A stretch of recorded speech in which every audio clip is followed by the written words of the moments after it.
મિત્રો, આજની સવારની પ્રેમી સલામ પ્રભુ ઈસુ ખ્રિસ્તના ગૌરવી નામમાં આજની બાઇબલ સંગતમાં આપ સર્વનો આવકાર કરું છું. પ્રભુનો આભાર માનીએ છીએ કે આપણે પ્રકટીકરણના પુસ્તકની એક એક કલમનો અભ્યાસ કરીએ છીએ અને મને કેટલાક વિચારો પ્રભુ કૃપાથી તમારી આગળ મૂકવાની જે કૃપા પ્રભુએ આપી છે માટે પ્રભુનો આભાર. અને આ સેવાઓ અવિરતપણે ચાલુ રહે માટે પ્રાર્થના કરજો. પ્રકટીકરણ 20મો અધ્યાય 11મા વચનથી છેલ્લો ન્યાય કાળે જે બાબતો બનવાની છે એ લેખકને જે દર્શનમાં થયું એ એણે પ્રકટીકરણમાં આપણી આગળ પ્રગટ કર્યું છે કે શું થવાનું છે ભવિષ્યમાં. એટલે કે છે આકાશ ખુલી જશે, સર્વસ્વ બધું જતું રહેશે અને રાજ્યસન દેખાડવામાં આવે અને રાજ્યસન પર બેઠેલા પ્રભુ જે ન્યાય ચૂકવે છે એ વાત લખેલી છે. અને એટલા માટે એમાં આગળ કેટલાક વચનો આપણે જોઈશું. યશાયા પ્રબોધક 51મો અધ્યાય અને 6ઠું વચન. ત્યાં એવું લખવાનું કે તમે તમારી દ્રષ્ટિ ઊંચી કરીને જુઓ કે આકાશ ધુમાડાની પેઠે જતું રહેશે અને પૃથ્વી વસ્ત્રની પેઠે જીર્ણ થઈ જશે. તેમાં જે રહેવાસીઓ છે એ મચ્છરની પેઠે માર્યા જશે, પણ મારું તારણ સદાકાળ રહેશે ને મારું ન્યાય પણ નાશ પામશે નહીં. સઘળું નાશ પામશે, પૃથ્વી નષ્ટ થશે, પણ કે છે કે પ્રભુનું જે ન્યાયપણું છે, પ્રભુ જે ન્યાયાધીશ છે એ કદી નાશ થતું નથી. માર્કની સુવાર્તા 13મો અધ્યાય અને 31મું વચન. આકાશ તથા પૃથ્વી જતા રહેશે પણ મારી વાતો જતી રહેશે નહીં.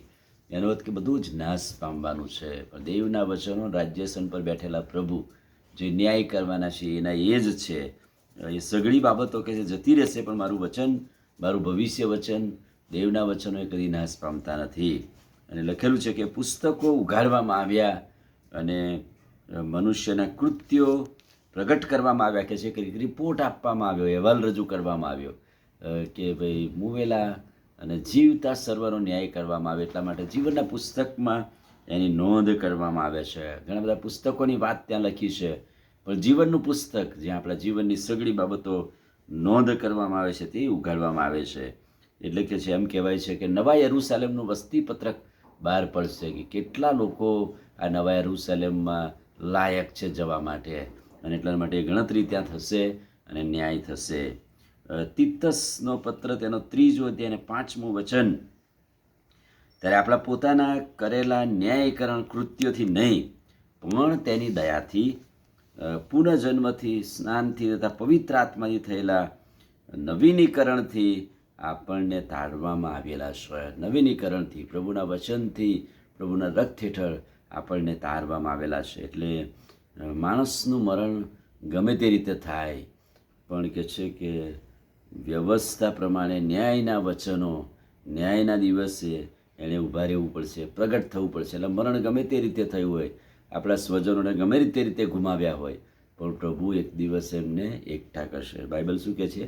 સમુદ્રએ લીધા હશે તો સમુદ્રને કહેવામાં આવશે, કબર કે માટીએ લીધા હશે, ભૂમિએ લીધા હશે તેને કહેશે, અગ્નિએ લીધા હશે તો અગ્નિને કહેશે પ્રભુ કે તું આપ. અને એ સજીવન થશે સર્વ વ્યક્તિઓ. ઘણા બધા લોકો એમના મોં જોયા નહીં હોય, પણ ત્યાં આપણા વાલાઓને મળીશું અને ત્યાર પછી ખ્રિસ્તના ન્યાયાસન આગળ ઊભા રહેવું પડશે. એ અદ્ભુત પવિત્ર વચન છે. અને એટલા માટે આના વચન માટે પ્રભુનો આભાર પ્રાર્થના કરીએ. વાલા પ્રભુ, આજે સવારે તમારું દિલાસાદાયક વચન છે કે અમે અમારા સ્વજનો ગુમાવ્યા હોય પણ ધન્ય પુનરુત્થાનની પ્રભાતે મળીશું. પણ અમને એ પણ ચેતવણી આપવામાં આવે છે કે જીવનના પુસ્તકની નોંધ પ્રગટ કરવામાં આવશે અને જે નોંધેલો માલુમ પડ્યો તેને ધન્ય છે અને એને બીજા મરણનો હક નથી. એટલા માટે પ્રભુ અમને એ આ પૃથ્વી પરના જીવનમાં જીવવા કૃપા અને સામર્થ્ય આપો. પ્રભુ ઈસુના નામમાં પ્રાર્થીએ છીએ, સાંભળો અને માન્ય કરો. આમીન. God bless you.